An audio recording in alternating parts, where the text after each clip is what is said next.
ఎవరి రాష్ట్రాన్ని వాళ్ళు మళ్ళీ గెలుచుకున్నట్టు అనుకోవాలి. ఎందుకంటే ఎన్డీఏ చేతిలో ఉన్నది మహారాష్ట్ర, ఐఎన్డీఏ చేతిలో ఉన్నది జార్ఖండ్.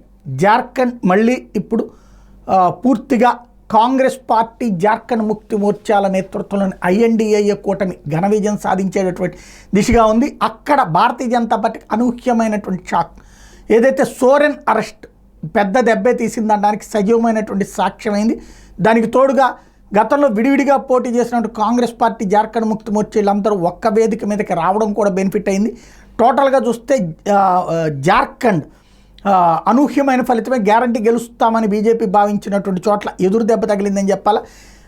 30 స్థానాల లోపుకే పరిమితం అవుతుంది. 41 స్థానాలు కావాల్సి ఉంటుంది. అక్కడ 81 స్థానాలకు గాను మెజార్టీ అంటే 41కి కావాల్సి ఉంది. కానీ అక్కడ 28 నుంచి 30 స్థానాల మధ్యనే బీజేపీ నేతృత్వంలోని ఎన్డీఏ కూటమి పరిమితం అవుతుంటే, అదే సందర్భంలో అక్కడ ఐఎన్డీఏ కూటమి 50 స్థానాలకు పైగా మెజార్టీతో అధికారాన్ని హస్తగతం చేసుకోబోతోంది. ఇతరులు 2 స్థానాల్లో విజయం అన్నటువంటిది.